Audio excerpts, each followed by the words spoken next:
네, 안녕하십니까. 기독교 강요 존 칼빈의 제7장 이어서 하도록 하겠습니다. 성령의 증거가 성경의 권위의 확립에 필수적임. 성경의 신빙성이 교회의 판단에 달려있다는 논리는 사악한 거짓임. 오늘은 한 4페이지 정도 조금 안 되겠습니다. 1번, 성경의 권위는 교회가 아니라 하나님께로부터 온 것임. 논의를 계속 전개해 나가기에 앞서서 먼저 성경의 권위에 대해 몇 가지를 말하고 지나가는 것이 성경을 높이도록 우리 마음을 준비시키는 데에다 모든 의심을 제거하는 데 좋을 것이라 생각이 됩니다. 하나님의 말씀으로 제시되는 것이 과연 하나님의 말씀으로 인정을 받는다면 상식이 없거나 인간성이 없는 사람이 아닌 이상 어느 누구도 감히 말씀하시는 그분의 신빙성을 비난할 만큼 처절한 오만에 빠지지는 않습니다. 그러나 날마다 말씀이 하늘로부터 주어지는 것이 아니고 또한 하나님께서는 그의 진리를 오직 성경의 기록 속에 보존하사 영구히 기억하게 하기를 기뻐하셨으므로 요한복음 5장 39절 성경을 하늘로부터 온 것으로 여길 때에야 마치 하나님의 살아있는 말씀이 직접 들리는 것처럼 여길 때에야 비로소 신자들이 성경의 완전한 권위를 인정하게 될 것입니다.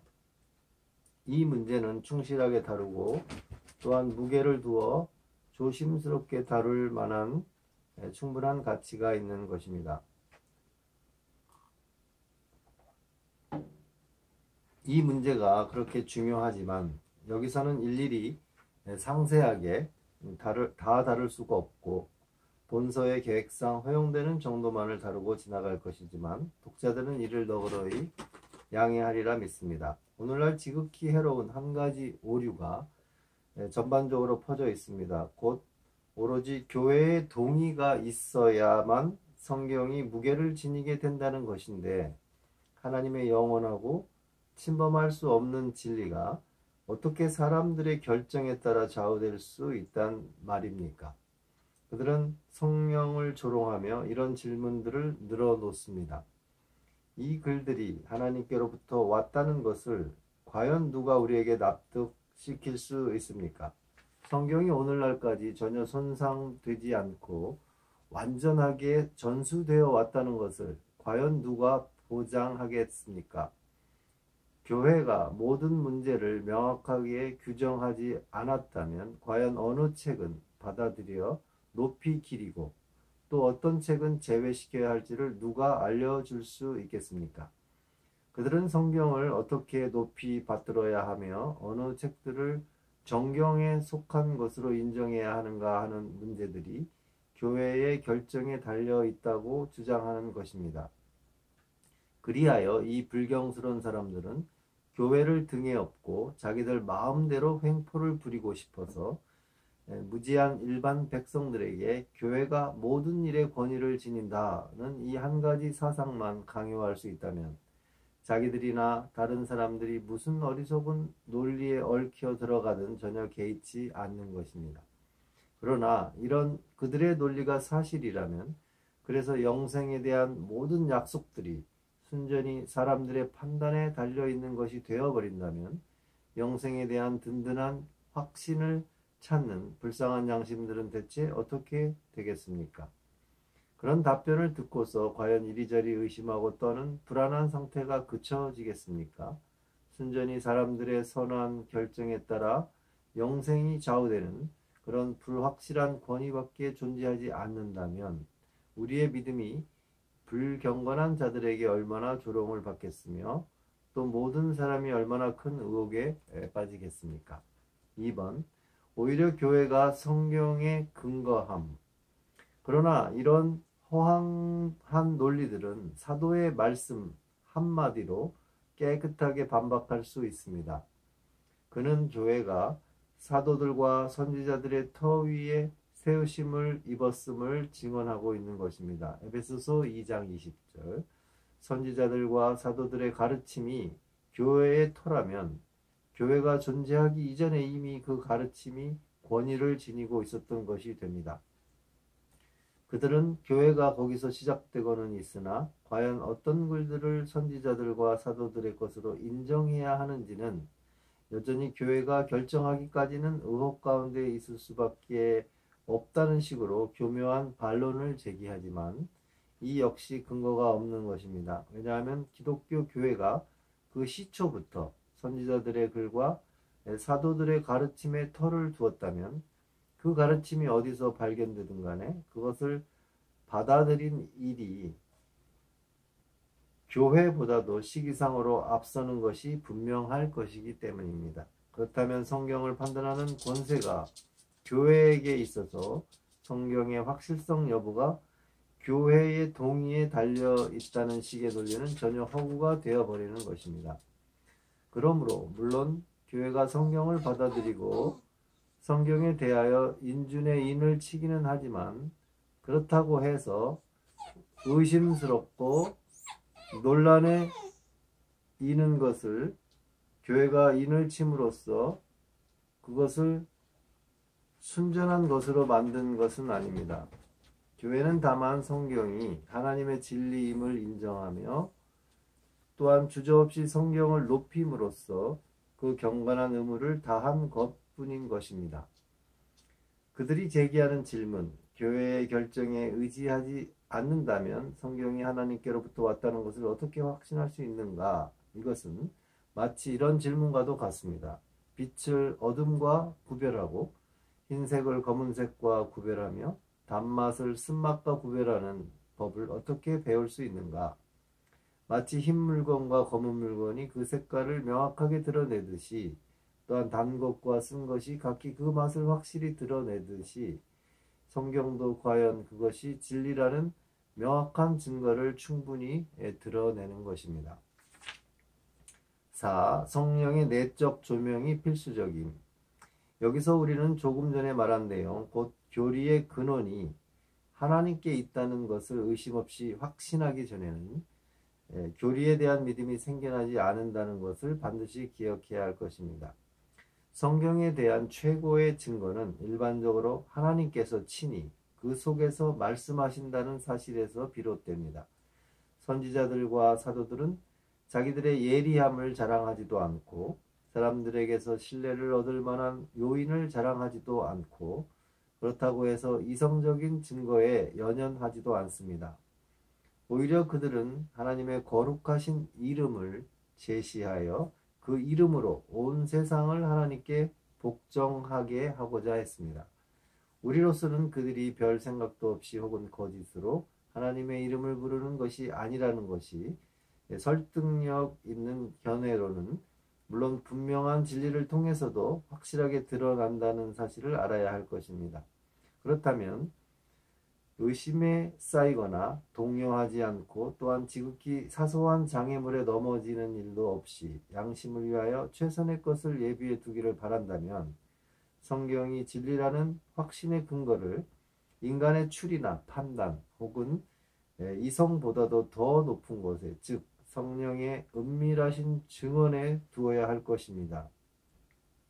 혹 논리를 사용하여 추론해 가기를 원한다 해도 예컨대 하늘에 하나님이 계시다면 율법서와 선지서와 복음서가 그에게서 비롯되었을 것이라는 등 쉽게 증명할 수 있는 것들이 여러 가지가 있다는 것은 분명 사실입니다. 사실 지식인이나 최고의 재능을 지닌 사람들이 반대편에 서서 자기들의 온갖 사고력을 이리저리 드러내며 반대한다 할지라도 도저히 어쩔 수 없을 정도로 파렴치해지지 않은 사람이라면 하나님이 성경 속에서 말씀하신다는 명백한 증거가 성경 자체에 나타나 있으며 따라서 성경의 가르침이 하늘로부터 온 것이라는 것을 고백하지 않을 수가 없을 것입니다. 잠시 후에 성경의 각 책들이 다른 모든 저작들을 훨씬 능가한다는 점을 보게 될 것입니다. 과연 깨끗한 눈과 편견 없는 판단을 갖고서 성경을 바라보면 그 즉시 하나님의 위엄이 시야에 들어오게 될 것이요 그리하여 우리의 교만한 반대가 무너지고 결국 그 앞에 경배하게 될 것입니다. 그러나 논쟁을 통해서 성경에 대한 확고한 믿음을 세우려고 애쓰는 사람들이 있다면 그것은 정말 어처구니 없는 일을 행하는 것입니다. 나 자신은 사실 큰 재주도 없고 언변에 뛰어난 것도 아니지만 그래도 혹 하나님을 멸시하는 지극히 교활한 자들과 논쟁을 해야 할 경우가 생긴다면 그들의 시끄러운 소리들을 별로 어렵지 않게 잠잠케 할 수 있다고 믿습니다. 그리고 그들의 간교한 이론들을 반박하는 것이 과연 쓸모없는 수고라면 나는 기꺼이 나아가 여기저기서 교묘하게 나오는 그들의 교만한 이론들을 완전히 잠재워 버릴 것입니다. 그러나 사람의 악한 말들을 잠재우고 하나님의 거룩한 말씀의 권위를 높인다고 해서 하나님께서 즉시 사람들의 마음에 경건히 요구하는 그런 확신을 심어주시는 것은 아닌 것입니다. 물론 믿지 않는 자들로서는 신앙이란 오로지 논리에 근거하여 세워지는 것처럼 보이기 때문에 그 사람들이 무엇이든 어리석게 혹은 경솔하게 믿지 않으려고 모세와 선지자들이 하나님의 영감을 받아 말씀했다는 합리적인 증거를 요구하는 것은 사실입니다. 그러나 이에 대한 나의 대답은 모든 이론을 다 합친 것보다도 성령의 증언이 훨씬 더 훌륭하다는 것입니다. 오직 하나님만이 그의 말씀에 대하여 적절히 증언하실 수 있으므로 그 말씀이 사람들의 마음에 받아들여지기 위해서는 반드시 먼저 성령의 내적인 증거에 의하여 확증되어야만 하기 때문입니다. 선지자들의 입을 통하여 말씀하신 바로 그 성령께서 우리 마음을 꿰뚫고 들어오셔서 그 선지자들이 하나님께 명령받은 대로 신실하게 선포하였음을 납득하게 하셔야만 된다는 것입니다. 이와 관련하여 이사야 선지자는 아주 적절하게 말씀해주고 있습니다. 이사야서 59장 21절에 내 위에 있는 나의 영과 내 입에 둔 나의 말이 이제부터 영원하도록 내 입에서와 내 후손의 입에서와 내 후손의 후손의 입에서 떠나지 아니하리라. 불경스러운 자들이 하나님의 말씀을 대적하여 투덜거리는데도 형벌이 임하지 않는 것을 보면서 그들을 잠재울 명확한 증거가 즉시 나타나지 않는다는 것 때문에 선한 사람들이 괴로워하는 경우가 들어 있습니다. 그러나 이는 성령께서 경건한 자들의 믿음을 확증하시는 보증이시며 인이시고 고린도후서 1장 22절 따라서 성령께서 마음의 빛을 조명하여 주시기까지는 그들이 언제나 의심의 바닷속에서 이리저리 떠다닐 수밖에 없다는 사실을 망각하는 데에서 나오는 자세인 것입니다. 다섯 번째, 성령의 내적 증거의 효과. 그러므로 여기서 한 가지 분명히 해두어야 할 것이 있습니다. 곧 성령께서 내적으로 가르침을 주신 사람들은 진정으로 성경을 신뢰한다는 것과 또한 성경이 과연 스스로를 확증함으로 성경을 감히 증거와 이론에 예속시켜서는 안 되며 우리가 가져야 마땅한 완전한 확신은 성령의 증언을 통해서 얻어진다는 것이 그것입니다. 성경이 그 자체의 위엄으로 인하여 사람들에게 높임을 받는 것은 사실이지만 오직 성령을 통하여 우리 마음에 그것이 인쳐질 때에야 비로소 성경이 우리에게 진지한 영향을 주게 되는 것입니다. 이렇듯 성령의 능력으로 말미암아 조명을 받기 때문에 성경이 하나님께로부터 온 것임을 우리 자신의 판단이나 혹은 다른 사람의 판단에 의해서 믿는 것이 아닙니다. 인간의 판단을 뛰어넘어서 성경이 사람들의 사역을 통하여 하나님의 입 그 자체로부터 우리에게 흘러나온 것임을 완전한 확신으로 받아들이는 것입니다. 그렇게 되면 증거를 찾지도 않고 우리의 확신을 기댈 어떤 순전한 증표 같은 것을 찾지도 않습니다. 오히려 마치 인간의 모든 추측을 훨씬 뛰어넘는 것에 대해 하듯이 우리의 판단과 지성을 성령의 증거에 예속시키는 것입니다. 그리고 그렇게 성령의 증거에 굴복하는 것도 무언가 알지 못하는 것에 습관적으로 사로잡혔다가 후에 면밀히 조사하고는 곧바로 실증을 내는 그런 사람들처럼 그렇게 하는 것이 아니라 도저히 부인할 수 없는 진리를 대하고 있다는 것을 완전히 의식하고서 그렇게 하는 것입니다. 습관적으로 마음을 미신의 노예로 만들어 버리는 저 비참한 사람들의 태도를 따라서 그렇게 하는 것이 아니라 하나님의 신적 위엄이 확실한 능력으로 성경 속에서 살아 숨쉬고 있다는 것을 실질적으로 느끼면서 그렇게 하는 것입니다. 우리는 바로 이러한 능력에 이끌려 의식적으로 기꺼이 하나님을 순종하고자 하는 마음이 생기게 되는데, 이는 그저 인간적인 의지나 지식을 통해서 얻어지는 것보다 훨씬 더 생명력이 있고 효과적인 것입니다. 그리하여 하나님은 이사야의 입을 통해서 다음과 같이 지극히 올바른 사실을 선포하시는 것입니다. 이사야 43장 10절에 나 여호와가 말하노라 너희는 나의 증인 나의 종으로 택함을 입었나니 이는 너희가 나를 알고 믿으며 내가 그인 줄 깨닫게 하려 함이라. 그러므로 그것은 이론을 따지지 않는 확신이요 최고의 이성이 동의하는 그런 지식입니다. 어떠한 이론을 가질 때보다 더 안정되고 더 든든하게 마음이 안식을 누리는 그런 지식이요 또한 끝으로 오직 하늘의 계시에서만 나오는 그런 느낌인 것입니다. 물론 나의 표현으로는 사실을 그저 설명하는 데에도 훨씬 미치지 못하지만 지금 내가 말하고 있는 이것은 신자들이 각기 자기 속에서 체험하는 현상인 것입니다. 다른 곳에서도 이 문제를 논의할 기회가 있을 것이니 여기서는 이 정도로 말을 그치기로 하겠습니다. 다만 참된 믿음은 오직 하나님의 성령께서 우리 마음에 인쳐주시는 것이라는 사실은 분명히 깨달아야 할 것입니다. 다시 한번 읽겠습니다. 다만 참된 믿음은 오직 하나님의 성령께서 우리 마음에 인쳐주시는 것이라는 사실은 분명히 깨달아야 할 것입니다. 겸손히 가르침을 받을 자세를 갖춘 독자라면 한 가지 이유만으로도 곧 이사야 선지자가 회복된 교회에 속한 모든 자녀들에게 이사야서 54장 13절에 여호와의 교훈을 받을 것이라고 약속하였다는 것만으로도 그것이 그렇다는 것을 납득할 것입니다.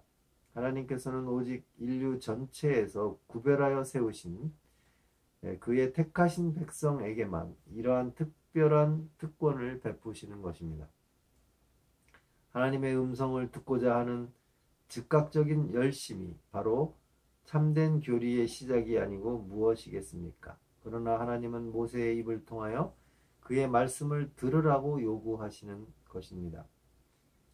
신명기 30장 12절과 14절에 누가 우리를 위하여 하늘에 올라갈까? 바닷속으로 내려갈까? 마음에 말하지 말라. 보라 그 말씀이 내 입에 있느니라.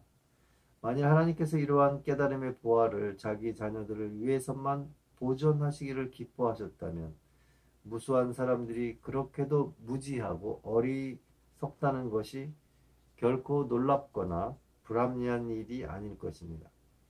그 무수한 사람들 속에는 뛰어난 재능이 있는 사람들까지도 포함됩니다. 교회라는 몸의 접붙임을 받기 전에는 아무리 뛰어난 사람이라도 무지 속에 있을 수밖에 없는 것입니다. 뿐만 아니라 이사야는 선지자의 가르침이 이방인에게는 물론 여호와의 권속으로 인정받기를 원했던 유대인들에게까지도 믿지 못할 것이 될 것임을 경고하면서 여호와의 팔이 누구에게 나타났느냐라고 질문함으로써 그 이유를 덧붙이고 있습니다.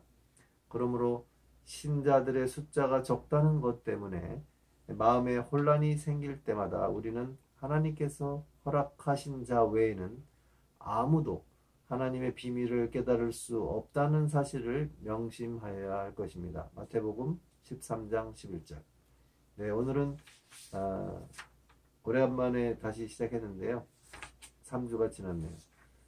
여기까지만 하고요. 다음에는 제8장 성경의 신빙성은 인간의 이성의 범주 내에서도 충분히 입증된다라는 것을 나누어 보도록 하겠습니다.